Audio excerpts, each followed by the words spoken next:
안녕하십니까. 오늘 여기 TEDx UX 강좌에 오신 여러분들 모두 환영합니다. 저는 오늘 여기서 연사를 하게 된 화성에서 온 남자 송준수라고 합니다. 반갑습니다.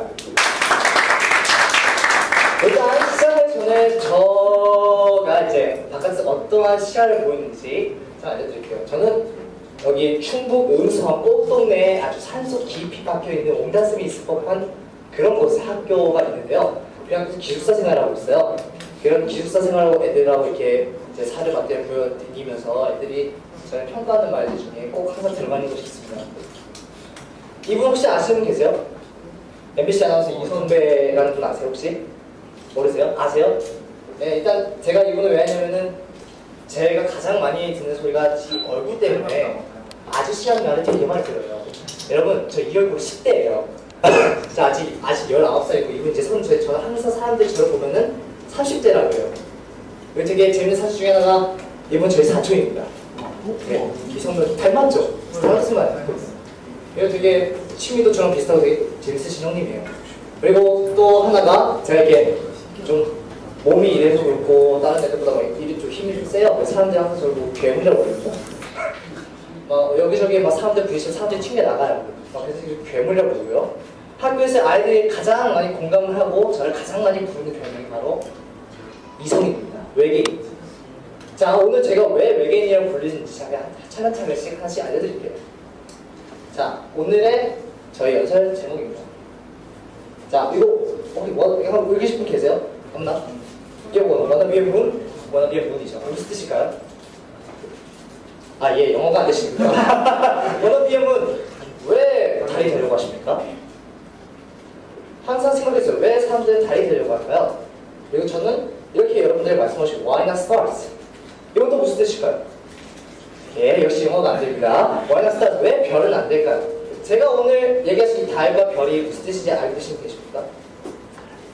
오늘 이 얘기가 지금 한 번밖에 안 나오지만 이런 컨셉을 갖고 저희 연설 들으셨으면 다른 사람들이 모두 되고 싶은 아주 큰 꿈입니다. 예를 들어 뭐 삼성의 회장, 뭐 대한민국의 대통령, 막 이런 아주 크고 사람들이 인정하는 모든 꿈들, 그런 거를 달이라고 전 지칭했어요.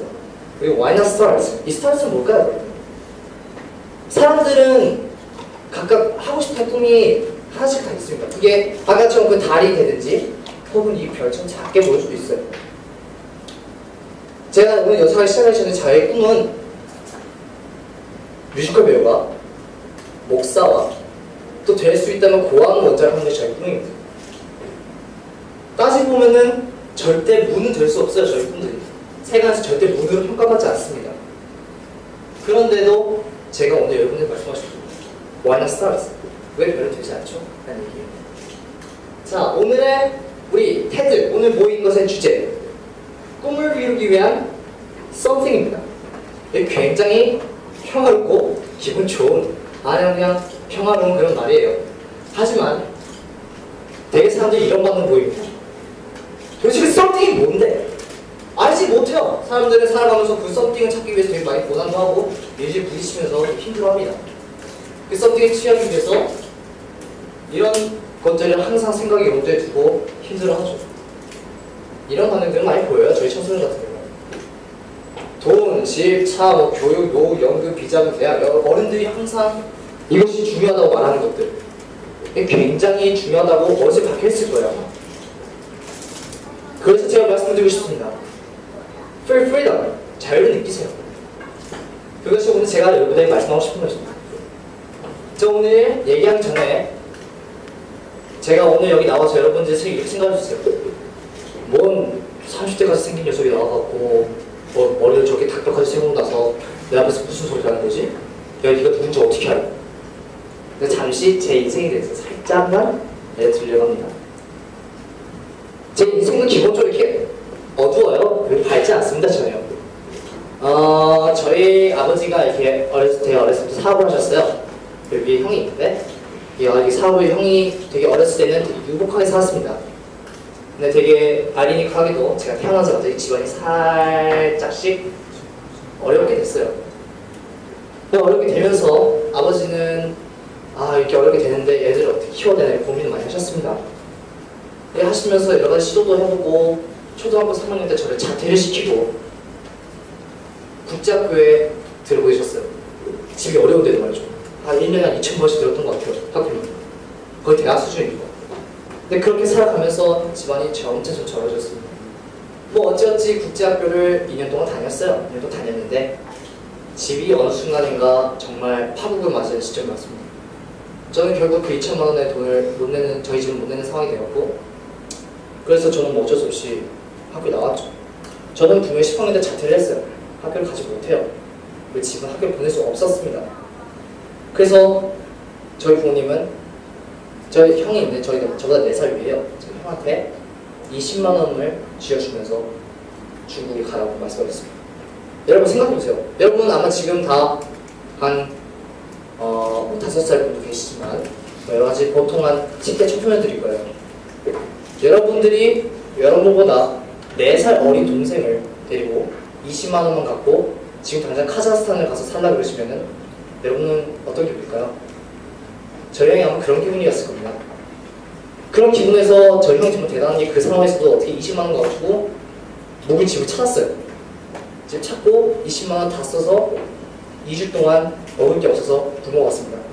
저는 먹을 게 없어서 죽을 뻔했습니다. 아사 직전까지 갔다 왔어요. 근데 이제 2주 후가 지나고 어찌어찌 부모님이 어떻게 급하게 돈을 만들어서 보내줘서 뭐 먹고 살고 있다가 이제 저는 아직 그때 11살이었는데요. 형은 15살이고. 근데 형은 생각하기에는 이 애가 중국어도 못하고 아직 어리니까 어디 나가지 못하게 하겠다 싶어서 저를 감금해버립니다.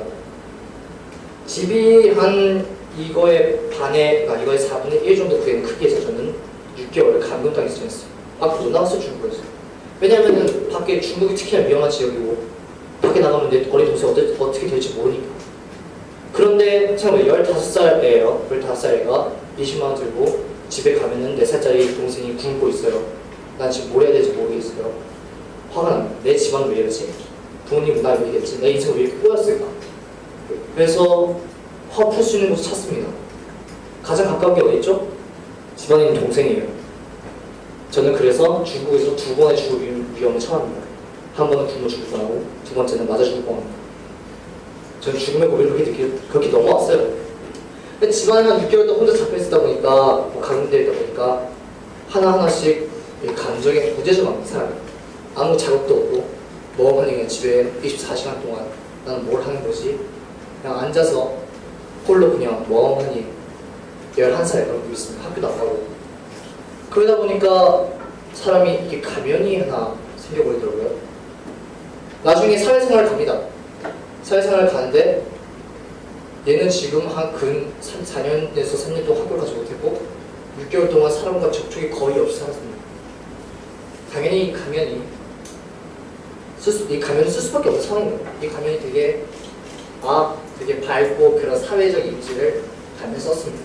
이분들 중에 여기 있는 모든 분 중에 아마 그런 분이 계실 거예요. 내가 지금 학교에 가서 애들하고 재밌게 놀고 선생님한테 가서 되게 재밌게 놀고 부모님한테 잘 보이려고 공부 열심히 하고 근데 솔직히 속으로는 난 아닌데 이럴 줄이 꽤 많을 거예요. 부모님이 넌 이거 해라. 선생님이 넌 이렇게 하는 게 좋을 것이다. 친구들이 너 그거 해. 그런데 솔직히 속으로는 나 이거 하고 싶은데 그런 말 못하시는 분들 꽤 많을 거예요. 그리고 중국에 있는데 어느 날 집에서 전화가 옵니다. 여보세요? 준수냐? 예 아버지 너 형이랑 한국에 좀 와야겠다. 왜요? 너희들 이제 중국에서 그번에 살게 보내줄 돈이 없다. 그럼 어떻게 해요? 아버지가 하신 말씀입니다. 죽어도 같이 죽어야지.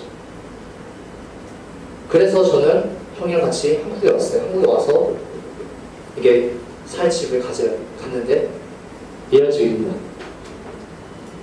여러분들이 보시는 비닐하우스 중에 이렇게 생긴 게 있어요. 사람이 사는 곳이에요. 반증으로 스카이라이프가 있습니다. 여기 TV가 이렇게 나와요. 이렇게 해서 이런 식으로 해서 쭉 들어가서 TV가 나옵니다. 이런 데서 근 한 2년을 삽니다.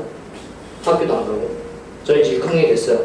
5학년에서 6학년 지났는데 아무것도 배운 게 없습니다.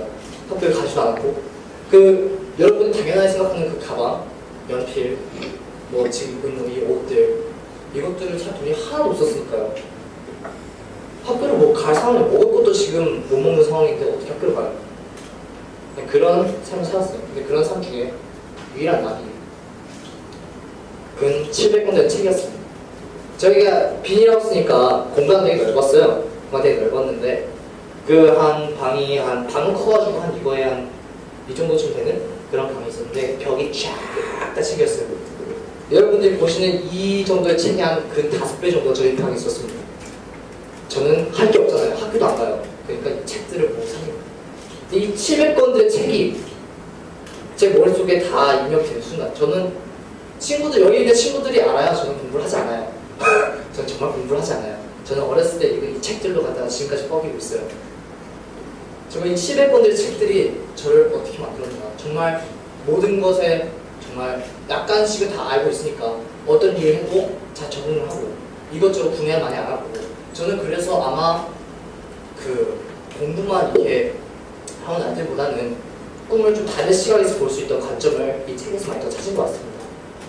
그래서 저의 인생이 이런 식으로 변합니다. 자, 보세요. 잘 보세요. 지금 2004년 지금 그 비닐하우스도 그 아버지 친구가 주선해준 곳이라 거기 갔어요. 거기 갔는데 아버지 친구가 아버지가 좀 안 되는 것 같으니까 저를 쫓아내셨어요. 그래서 저기 아는 목사님 한 분 계셔갖고 저희를 오피스텔을 하나 빌려주셨어요. 이게 2004년입니다. 이러고 살고 있는데 아버지 회사 갑자기 청와대 관련 일을 하신 거예요. 청와대 관련 일을 하셨어요. 페이는 그렇게 세지 않았습니다. 세지 않았는데 청와대 관련 일을 했다는 타이틀을 얻으신 거예요. 그랬더니 갑자기 곡선이 올라갑니다. 저는 이제 중학교 1학년을 이제 입학을 해야 되는데 중학교 가니까 초등학교 그 졸업장이 없다고 다 쫓아내거든요. 그래서 초등학교를 입학을 합니다. 다시 6학년에 2번 했어요. 저는. 초등학교 입학을 하고 근데 어쩌다 보니까 정규분양이 돼서 졸업을 합니다. 근데 또 이때 청와대 했던 일이 잘 돼서 이때는 아파트에 살고 있었어요. 같은 연도예요, 여러분. 같은 연도입니다. 내가 중학교 입학을 했습니다. 연도가 바뀌었는데 좀 더 큰 아파트로 이사를 해요. 그러다가 보세요. 2005년이에요. 같은 연도인데 미국 들어갔어요. 그래서 이런 식으로 인생 쭉 살아오다가 미국에서 중학교 졸업하고 지금 학교 이제 충청부터 음성 호동네에 있는 GBCS에 입학을 하고 지금 거주는 산장 같은 데 살고 있습니다. 되게 재밌는 게 이 아이가 학교를 다니지 않은 상태에서 미국까지 유학까지 걸린 시간이 1년밖에 되지 않아요. 여러분 여기서 볼 수 있듯이 저는 이런 버라이어티한 삶을 살았습니다. 그래서인지 제가 다른 사람보다 되게 다른 관점에서 누구는 봐요. 그래서 오늘 여러분들에게 말씀하고 싶은 것도 다른 관점에서 그 다른 관점에서 여러분들의 꿈을 다시 한번 재정해보시라고 말하는 겁니다. 그리고 제가 아까 말했듯이 그것의 가장 중요한 게 바로 자유예요. 자, 이 자유가 무엇이냐? 어디서부터 자유해야 되는가? 바로 사람들 시선입니다. 되게 귀엽죠? 귀여워요. 사람들이 되게 여러분들이 말씀하시기 이런 느낌의 말을 되게 많이 해요. 뭘 해도 되게 이렇게 영어를 저지한다는 거죠. 되게 여러분들 판단하는 거예요. 난 막 이번에 저 고3입니다. 수능을 봐서 막 3등 나와서 대학 못 가. 나 이제 막 어른들이 이렇게 말하기 시작해. 너는 막 인생에 뭐 실패할 거다. 얼른 공부해라. 어떻게 인생을 살려고 그러느냐. 전 여러분들에게 말씀하고 싶습니다. 신경 쓰지 말라고. 여러분, 이분은 되게 사회적으로 보면 어떻게 보면 되게 실패자의 모습을 하고 있어요. 그렇죠? 근데 가장 큰 거는 이분은 전혀 시선 신경 쓰지 않습니다. 물론 이게 되게 좋은 건 아니에요. 제가 이 그림 어떻게 검색했냐면요. 민폐라고 쓰고 검색을 했습니다. 근데 민폐라고 하지만 좋은 면을 봤을 때는 제가 만약에 이 사람이 젊은이가 입고 있었다면 되게 좋게 봤을 거예요. 이 시선이라는 게 과연 사회의 시선이나 부모님의 시선만 있을까요? 자기 자신을 보는 시선도 있을 겁니다. 저는 그 시선에서도 조차 자유롭고 신경 쓰지 않았으면 해요. 왜냐하면 거기서 붙잡힌 순간 여러분들의 가능성은 거기서 닫힌 거거든요. 여러분 인생의 길은 아무도 모르는 겁니다. 이 아무도 모르는 길에서 여러분들이 이 어느 정도 길을 갈지도 모르는데 힘을 제한하고 있으면은 자기 바깥의 시선, 부모님들의 시선, 뭐 각각의 형제 자매의 시선, 그리고 가장 중요한 자기 자신의 거기에 잡혀 있으면은 이 길도 모르는 인생 가기 되게 힘듭니다. 저는 지금 19살밖에 되지 않았어요. 19살밖에 되지 않았는데 지금 여러분들에게 이렇게 말씀을 드리고 있는 자격이라고 있다고 생각을 하는 게 저는 최소한 저 자신을 제한하고 있지 않습니다. 저는 어떻게든 될 수 있어요. 저 오늘 거기 여러분들이 아마 어플라이 하실 때가 이렇게 신청을 하실 때 그 꿈이란 무엇인가라고 쓰신 그 내용이 있었잖아요. 제가 거기서 가장 인상 깊게 봤던 게 하나 있습니다. 꿈은 미래의 자신이 될 수 있는 가능성 중의 일부이다. 그리고 또 하나가 있었어요. 이거는 뭐 오가나이저들하고 회의하면서 아주 더 생각했던 좀 좋다고 생각한 게 꿈은 허황된 것일수록 좋은 것이다. 라고 이렇게 두 개 쓰신 분이 계셨어요. 여러분, 꿈은 클수록 크다고 말은 해요. 말은 하는데 이게 왜 그러냐, 사람 인생 어떻게 될지 모르기 때문이에요. 저 두 번 죽다가 살아나와서 더 죽을 뻔한 위기에서 1년 더 돼서 미국 갔다 왔습니다. 미국 유학이 한 게 뭐 그렇게 잘난 척 하려는 것이 아니라 일반 세상 사람들이 보기에는 되게 이렇게 세레브리한, 되게 좀 이렇게 특권층 같은 느낌의 이걸 갔다 온 거예요. 어떻게 보면. 여러분, 제가 죽을 뻔했다 거기 간 거는 어떻게 보면 저희 부모님들이 우리들의 가능성을 제한하지 않았기 때문입니다. 그래서 이 destination unknown, 목적지도 없는 인생에서 여러분들이 자기 자신을 제한하지 않고 시선을 신경 쓰지 않고 끝까지 달려갔으면 합니다. 자, 오늘 제가 얘기를 마치기 전에요. 인생, 제가 19살밖에 되지 않았지만 인생의 깨알팁을 하나 알려드리려고 합니다. 이게 혹시 뭔지 아시는 분 계세요? 없으시나요? 네, 컴퓨터 램입니다. 잠시 이 램의 기능 얘기하자면은 여러분들이 하드디스크가 있잖아요. 이 하드디스크에서 모든 정보는 원래 하드디스크 안에 들어있습니다. 근데 이 하드디스크에서 정보를 이 램에 빼와요. 근데 이 램에는 용량이 한정되어 있습니다. 물론 이传输도 빠르고 되게 여기저기 잘 보내는 만능 역할을 하는데 용량이 되게 제한되어 있어요. 그래서 뭐 항상 부족할 때마다 하드디스크에서 빼오고 하드디스크에서 빼오고 하는 게 여러분들이 그게 지독하게 시간을 로딩이라는 시간이에요. 제가 아까 형 얘기를 했었죠, 잠깐. 근데 형이 저를 그렇게 두 번 죽일 뻔해요. 두 번 죽일 뻔하면 저는 마음속에 굉장히 상처를 입었습니다. 어렸을 때 어린 마음으로. 그래서 형을 정말 말 그대로 한번 죽이고 싶었어요. 죽이고 싶어 하는데 평생 하고 싶은 말이 나 정말 내 형만큼 용서하고 싶지 않다 이런 마음을 갖고 살아왔어요. 살아왔는데 어느 순간 형이 무릎을 탁 꿇으면서 미안하다고 그러는 거예요. 와, 이거 어떻게 될지 모르겠어. 형이 있는데 용서를 해야 되나? 말아야 되나? 근데 결국 용서하게 됩니다. 용서하게 돼서 저는 사이가 굉장히 좋았어요. 그랬는데 뭔가 이 마음속에 미움이라는 것도 되게 힘이 드는 일이에요. 이게 쫙 날아가 버리니까 이것저것 좀 더 신경 쓴 일에 더 힘낼 수 있고 좀 더 힘을 낼 수 있더라고요. 이 램도 마찬가지. 이 램이 어느 딴 것에 대한 용량을 갖고 있다면은 이 정도의 용량밖에 쓰지 못합니다. 예를 들어 30%를 딴 걸 쓰고 있으면은 60%밖에 쓸 수 없어요. 그러면은 그 60%를 쓰고 버렸다가 다시 갖고 쓰고 버렸다가 다시 갖고 이거를 반복해야 되면 컴퓨터가 느려집니다. 인생을 최적화라고 인생의 최적화라고 할 수 있겠죠. 그러니까 이 30% 이 쓰잘데기 없는 부분에 마음을 쓰지만 사람을 미워하거나 이것저것 사람 시선에 신경 쓰거나 이런 모든 것을 신경 쓰지 마시고 자기 자신이 할 수 있는 게 모든 100% 힘을 다했으면 합니다. 저는 그것을 랜덤 비약이라고 부르죠. 네, 오늘 연설 여기서 끝이고요. 다음 연사님 연설하실 때 잘 보고 안전하게 돌아가시기 바랍니다. 감사합니다.